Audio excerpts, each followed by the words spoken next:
What's up, guys? Coming at you from Shenzhen as usual, and today I'm gonna do something a little bit different. This is gonna be more of just a general personal vlog.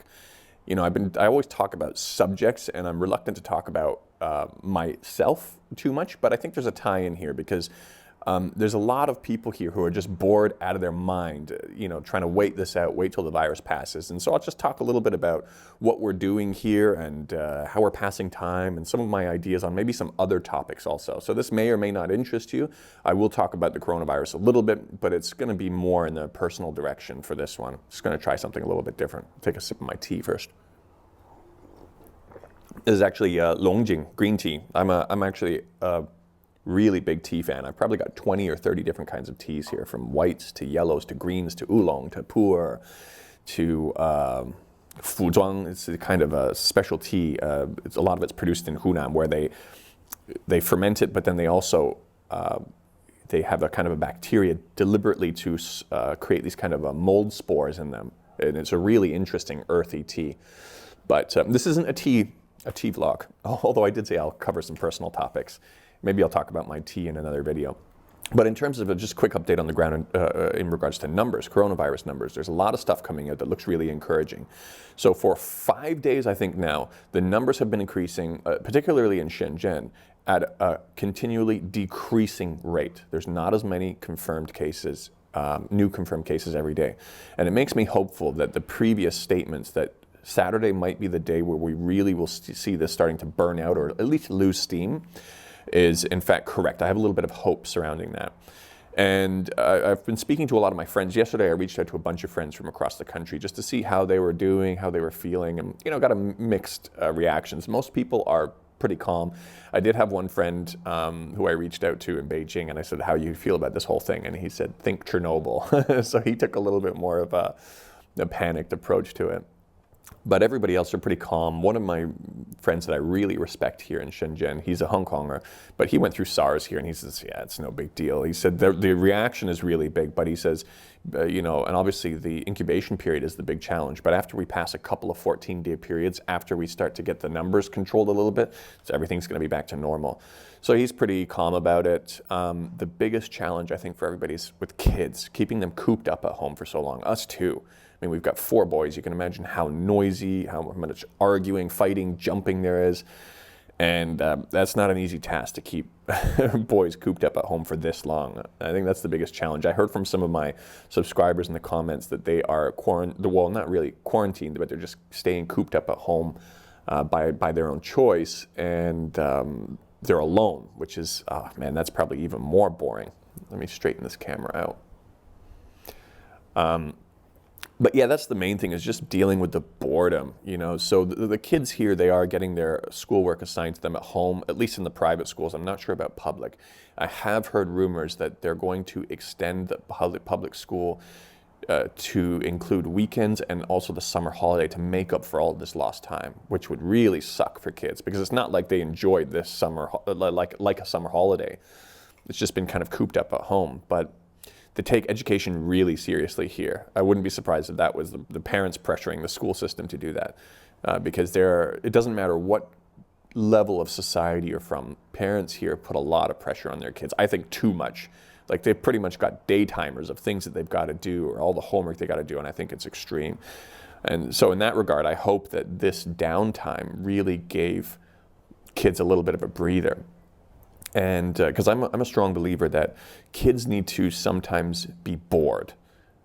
And kids here, they don't have time to be bored, but when they're bored, that's when their creativity really comes out, when they really think, what the heck am I going to do? I'm bored out of my mind. And we saw that with our son here too. He went into the room and he was like in there for 2 hours, and he came out and he had built this suit of armor from cardboard. It was actually pretty good. I was pretty impressed with it. That came from boredom. But other than that, we're playing with them too and watching some stuff and just trying to keep their minds occupied part of the time and giving them enough time to be bored as well.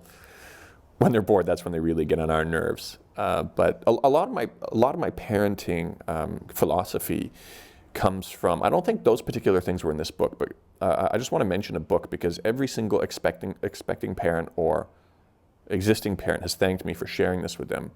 I love a book called Brain Rules for Baby by a guy named John Medina.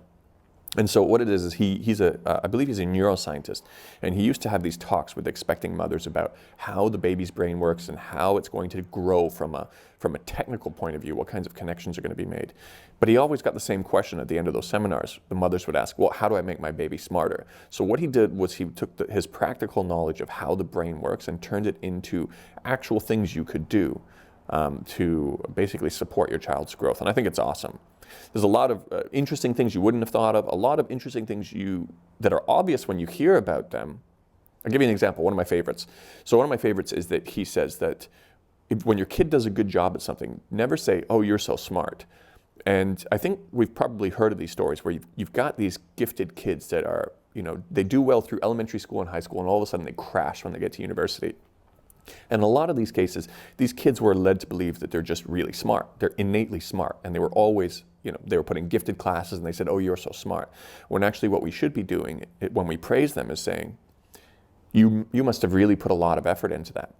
Because otherwise, when they do reach these problems that are really difficult, that takes a lot more work than they're usually used to, what they'll do is they'll say, oh my God, am I not smart anymore? Whereas if it was the effort that was always reinforced, suddenly they're going to say, okay, this is the time for me to bring out that effort that I was always praised for. So I thought that was interesting. It's got nothing to do with coronavirus, but like I said, this is a little bit more of a personal vlog, and I think you'll really like that book. Everybody I've recommended it to has loved it. Obviously, if you're an expectant parent or an existing parent. And so what else is really going on the ground here in terms of considerations? Let me quickly check my phone here. I think I put some stuff down here. So, oh, right, yeah. So I have, I've been posting on YouTube and on Twitter saying that the city's not on lockdown. You can leave and you can come back. There was a guy I retweeted. He just came into Shenzhen yesterday from Guangzhou. You have to register. You can do it on WeChat, and it's pretty straightforward. But there's a lot of people who just don't want to believe it, and which is weird. I mean, we're the feet on the ground here. But if you really want some way to verify this, other than just taking our word for it, download an app called Flight Aware. And it's a cool app, even just having it on your phone, because if one day you see a plane flying over your head and you want to know what it is, you can actually open it up and click on it and see, oh, what kind of a plane it is, where it's coming from, where it's going to. So you can do that for not necessarily your own area. You move the map over to here, Shenzhen and Hong Kong, and look at all the flights. Look at all the flights above us. And this is coming from real-time data from these planes' transponders, and then linked into the flight records in terms of where they're coming from, where they're going. Maybe that's a weird thing to address anyways. I think if people are that deep into their conspiracy theories, maybe they'll come up with a way to explain away those transponders flying around in the air too. But yeah, so you're seeing a lot of cooperation here though on the ground. People just staying at home, and I still do see a few people walking around here and there. There's a couple of cars on the road, but we know that this is a crucial time when we really got to cut this virus off. And by limiting our time outside, we're doing our part to help out. One other thing that was an item of concern for me, which I really was concerned about, because as part of my formula when we were deciding to stay here, for a number of reasons. One of them is because my father-in-law has a pre-existing lung condition. We can't send him back to his hometown. He doesn't have a Canadian visa. He can't go across to Hong Kong with us. He doesn't have a Hong Kong visa. And so we really got to look after him. And one of the things was that we saw that this virus really affects people with pre-existing conditions or kind of the elderly. And so the big concern for me was, of course, the doctor who passed away. He was only, 34 years old. And I really wanted to kind of look into that and figure out what's going on, because this kind of flies in the face of some of the assumptions I had about this. And I got a few different explanations. There was one on foreign media that said that when you're in a medical environment like this, there is a chance for you to be breathing in large volumes of this virus, and you receive such a large volume that it kind of overtakes your body long before your body has a chance to build the antibodies against it. I can't remember the exact technical explanation, but I don't know if that's it. Generally speaking, it does look like that was a bit of an anomaly in terms of who it usually affects. So other stories from the medical workers, there's a lot of really touching stories. I saw a video yesterday of some workers, some doctors who had shaved their head getting ready to go to the front lines, and some other really touching videos of doctors just exhausted, standing up covered in sweat, sleeping while standing, resting up against the door. Or there was another one of a doctor taking her goggles off, and you can see the marks all around her face in terms of, because she was obviously wearing them all day. And it's just, it's quite emotional to see that and see these people on the front lines and just have so much respect for them. I had another foreign friend here who sent me a video too, where there was a foreigner with a Chinese talking about it and looking at these videos of these, doctors saying goodbye to their family before they go to the front lines, and he was really moved by it also. Just seeing everybody come together to do what they can has been really, really touching. But yeah, other than that, we're just trying to keep ourselves busy. We're, what else are we doing? We started watching Masterclass. I bought a Masterclass, those year subscriptions, and I finished watching, I don't know why I watched this one, Chris Voss. It was he's an FBI negotiator, and he teaches the art of negotiation. It was really interesting. And then the second one I'm watching is from one of the greatest Canadians there are, Chris Hadfield, on teaching you about space exploration. So my son is watching that with me, and he's so interested in it. Just the stories of him being, how rockets work, what it feels like when it's on launch day. I just love hearing him talk. I mean, Chris Hadfield's an entertaining guy. He's a bit of a comedian too. He's got some funny songs online as well. One about Canadian Tire, which I think maybe only Canadians will get, but he's an awesome guy.